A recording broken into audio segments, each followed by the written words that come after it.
John chapter 11, verses 1 through 16. Now a man named Lazarus was ill. He was from Bethany, the village of Mary and her sister Martha. This Mary, whose brother Lazarus now lay ill, was the same person who poured perfume on the Lord and wiped his feet with her hair. So the sisters sent word to Jesus, "Lord, the one you love is ill." When he heard this, Jesus said, "This illness will not end in death. No, it is for God's glory, so that God's Son may be glorified through it." Now, Jesus loved Martha and her sister and Lazarus. So when he heard that Lazarus was ill, he stayed where he was 2 more days. And then he said to his disciples, "Let us go back to Judea." "But Rabbi," they said, "a short while ago the Jews there tried to stone you, and yet you're going back?" Jesus answered, "Are there not 12 hours of daylight? Anyone who walks in daytime will not stumble, for they see by the world's light. It is when a person walks at night that they stumble, for they have no light." After he had said this, he went on to tell them, "Our friend Lazarus has fallen asleep, but I am going there to wake him up." His disciples replied, "Lord, if he sleeps, he will get better."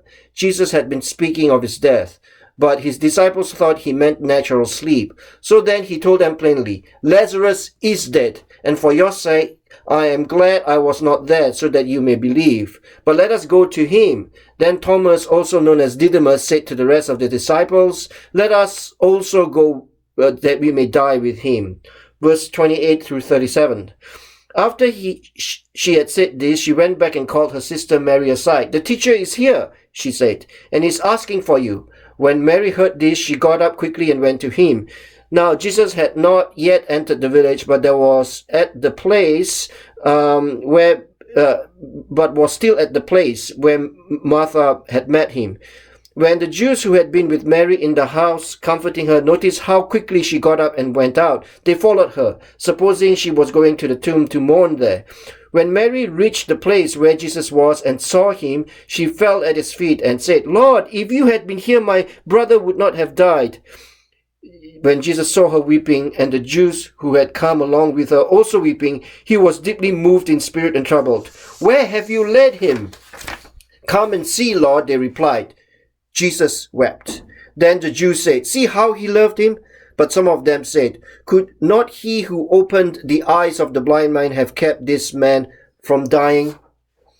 Martha, Mary, and Lazarus live in Bethany, about 2 miles south of Jerusalem. They are good friends of Jesus. Lazarus falls sick. Martha and Mary sent a messenger to Jesus to tell him this. Everyone in Jerusalem knows about Jesus healing the man born blind. Therefore, Martha and Mary hope that Jesus can do the same for their brother. However, Jesus' response to the illness of Lazarus is strange.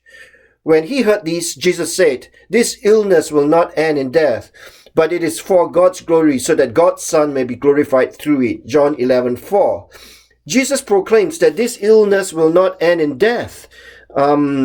He also says that this illness is for his glory and God's glory. Then Jesus does something that is indeed strange. Jesus stays where he is for a further 2 days. He does not go immediately to Bethany to heal Lazarus. Jesus takes his time. Jesus arrives at Bethany. Lazarus has been in the tomb for 4 days.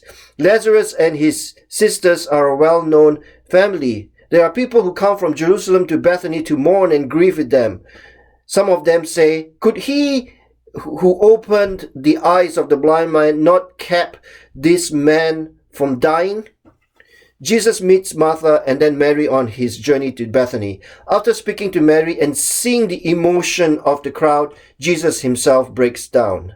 When Jesus saw her weeping and the Jews who had come along with her also weeping, he was deeply moved in spirit and troubled. "Where have you laid him?" he asked.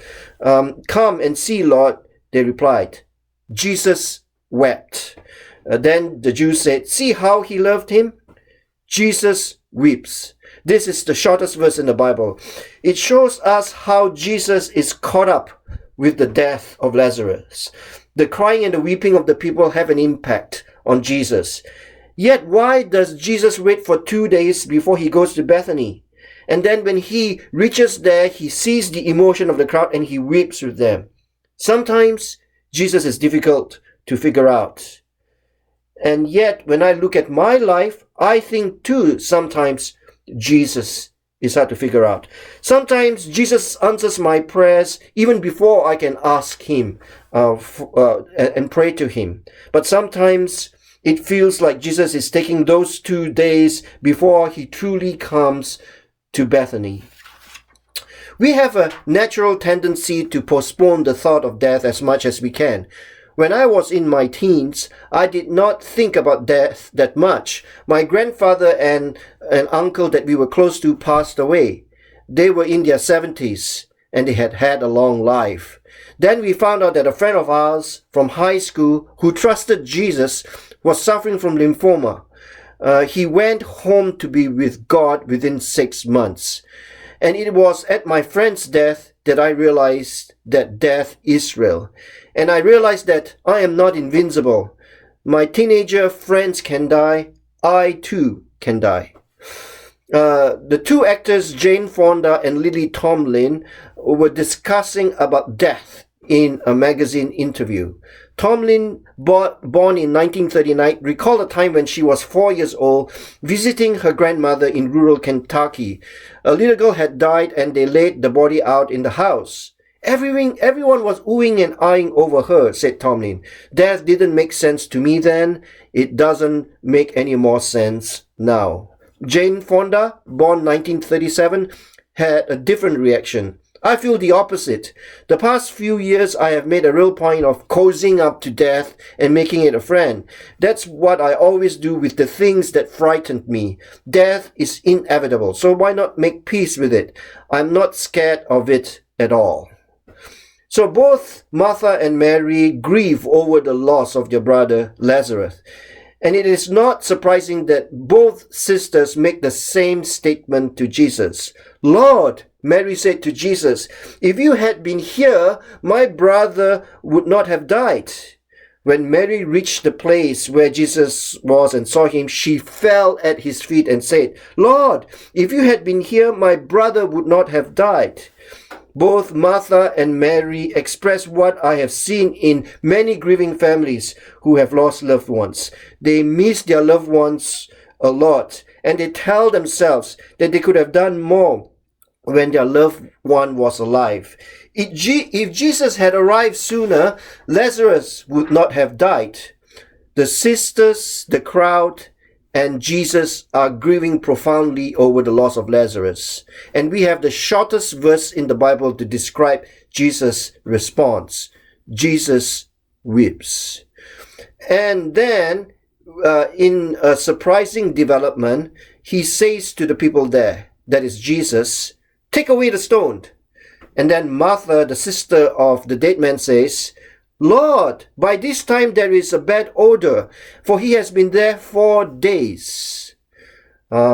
Jesus is about to do something miraculous, despite Martha's hesitation, but before he does so, he prays to the Father. John 11:41-42. So they took away the stone. Then Jesus looked up and said, Father, I thank you that you have heard me. I knew that you always hear me, and I said this for the benefit of the people standing here, that they may believe that you sent me. We are studying the 7 signs of Jesus in John, and this, the raising of Lazarus, is the final and 7th sign. Jesus prays to the Father. He speaks with the Father in heaven. And he claims that this prayer is for the benefit of the people there. And he wants them to know that he, Jesus, is in a relationship with the Father in heaven. And praying this public prayer, Jesus claims 2 things.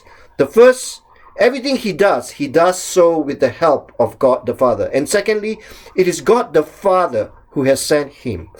As we read the 7 signs of Jesus in the Gospel of John, it is important to note that the Son is always working with the Father to bring about these signs.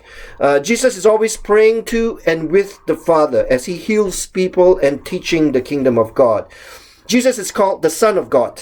This means that Jesus is God who becomes a human being. However, Jesus is not acting alone. God the Father sends God the Son to save us. And this is the importance of the Trinity. The Father and the Son work in partnership to save us from death. And this God stands in front of us today and he says, do not be afraid of death. I will raise you up just as I raised Lazarus from the dead. Put your faith in me.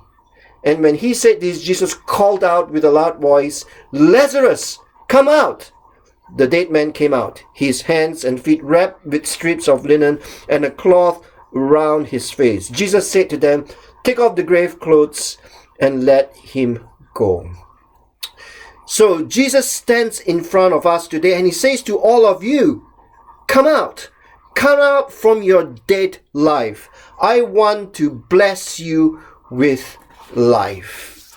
So this is what Steve Jobs said when he turned 50. When I was 17, I read a quote that went something like this.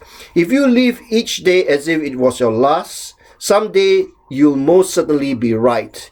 It made an impression on me, and since then, for the past 33 years, I've looked in the mirror every morning and I've asked myself, if today was the last day of my life, would I want to do what I'm about to do today? And whenever the answer has been no for too many days in a row, I know I need to change something. Remembering that I'll be dead soon is the most important tool I have encountered to help me make the big choices of life. But almost everything, all external expectations, all pride and fear of embarrassment or failure, these things just fall away in the face of death, leaving only what is truly important. Remember that you're going to die is the best way to know to avoid the trap of thinking that you have something to lose. You are already naked. So the story of Lazarus reminds us that death is real. Everyone will meet death. However, Steve Jobs reminds us that even if we are alive, we can be dead if we don't focus on what's important to life. Live each day as if it was your last. We are all going to die. The Father and the Son promise that there is hope beyond life and death. Jesus said to her, I am the resurrection and the life. The one who believes in me will live even though they die, and whoever lives by believing in me will never die. Do you believe this? Jesus says that he is the resurrection and the life. He does not say that he gives resurrection or he gives life. He says that he is the resurrection and he is the life. If you want to see true resurrection life right now while you're alive, believe in me. If you want life when you die, trust me. Do you believe this? That's what Jesus says to us. And this is how Martha responds to Jesus. Yes, Lord, I believe that you are the Messiah, the Son of God, who is to come into the world. So each one of us as human beings will need to face this question. What do we believe about death? We will experience death someday. And Jesus makes a bold claim to us that he is the resurrection and that he is the life. Can we trust Jesus with our life? Can we trust Jesus with our death?